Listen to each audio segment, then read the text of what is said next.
नमस्कार विद्यार्थियों। आज हम बीए पार्ट फर्स्ट में विषय राजनीति विज्ञान के प्रश्न पत्र द्वितीय पर चर्चा करेंगे और हमारी चर्चा का विषय है मनु। इस वीडियो में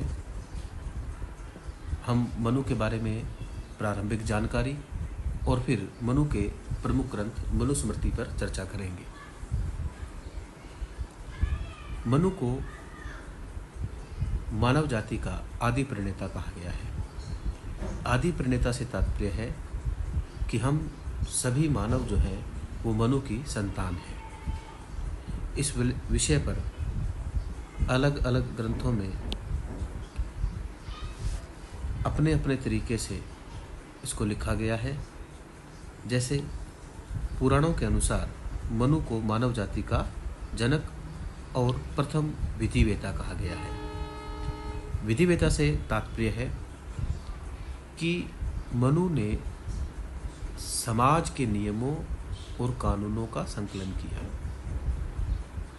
जो हमारे सामाजिक कानून और जो हमारे रीति रिवाज और जो हमारी परंपराएं हैं उन पर मनुस्मृति का बहुत बड़ा योगदान है।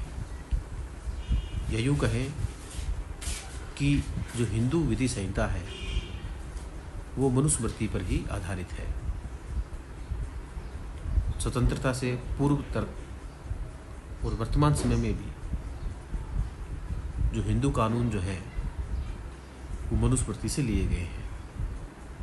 इसलिए मनु को भारतीय दृष्टिकोण से प्रथम विधिवेता कहा गया है। इसी प्रकार पुराणों में मनु को सूर्य पुत्र और पहला राजा भी कहा गया है। ऋग्वेद में भी मनु को मानव जाति का प्रवर्तक और समस्त मानव जाति का पिता कहा गया है। तैत्तिरीय संहिता में मानव जाति को मनु की संतान कहा गया है। तो इस प्रकार पुराणों में, ऋग्वेद में और तैत्तिरीय संहिता में मनु को मानव जाति का जनक और आदि प्रणेता कहा गया है। मनु के काल के विषय में यह बताया गया है कि मनु का जो काल है अथवा जो समय है वो महाभारत के युद्ध से 25 पीढ़ी पहले माना जाता है। एक विशेष बात जिसका उल्लेख पुराणों में किया गया है वो यह है कि मनु एक नहीं 14 हुए, अर्थात आदि पुरुष मनु के नाम से एक श्रृंखला चली होगी।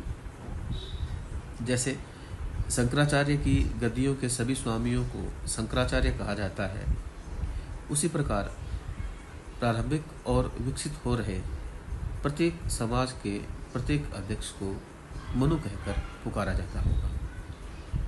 सरल शब्दों में हम ये कहें कि मनु के नाम से एक पद रहा होगा और जो उस पद को धारण करता था वह मनु कहलाता था। एक व्यक्ति के बाद दूसरा, दूसरा व्यक्ति के बाद तीसरा, और इस प्रकार से कुल 14 व्यक्तियों ने वह पद धारण किया, जिसे ही पुराणों में कहा गया है कि मनु एक नहीं 14 हुए हैं। एक लोकप्रिय जनश्रुति के आधार पर मनु को ब्रह्म का या ब्रह्मा का मानव पुत्र बताया गया है। पुराणों में ऐसा उल्लेख मिलता है कि जब जल प्रलय हुई तब संपूर्ण सृष्टि नष्ट हो गई और केवल मनु और उनकी पत्नी शत्रुपा ही शेष बचे। इन दोनों के 2 पुत्र और 3 पुत्रियां उत्पन्न हुई।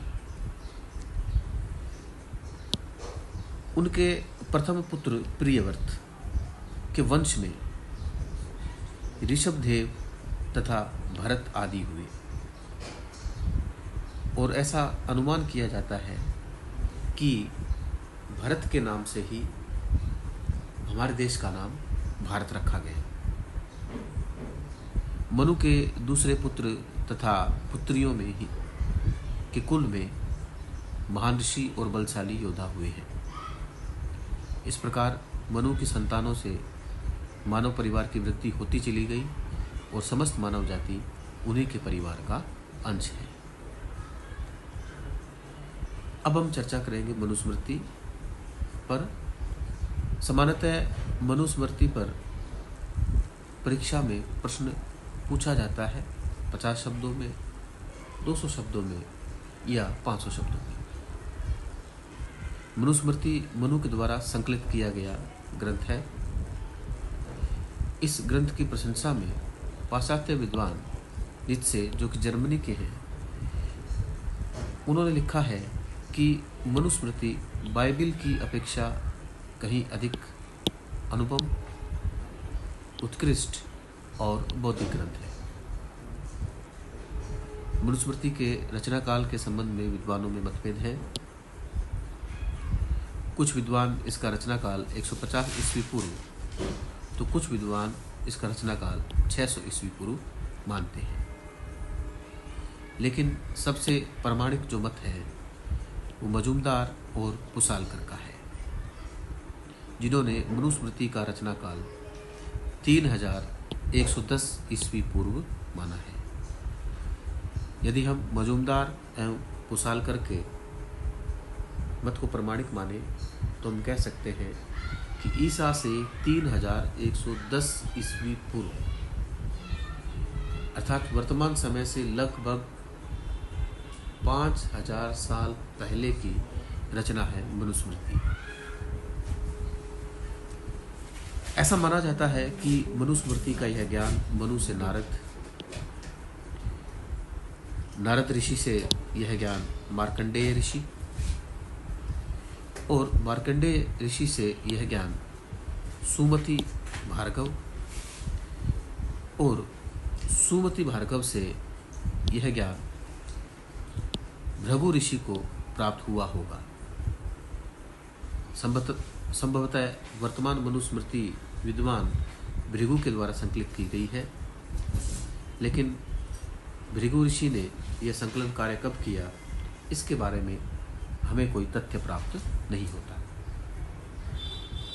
मनुस्मृति के अंतर्गत प्रारंभ में 1,00,000 श्लोक थे, जो कम होते होते 12,000 रह गए, और जो वर्तमान संस्करण हमें मनुस्मृति का उपलब्ध होता है उसमें 12 अध्याय और केवल 2,694 श्लोक ही हमें उपलब्ध होते हैं।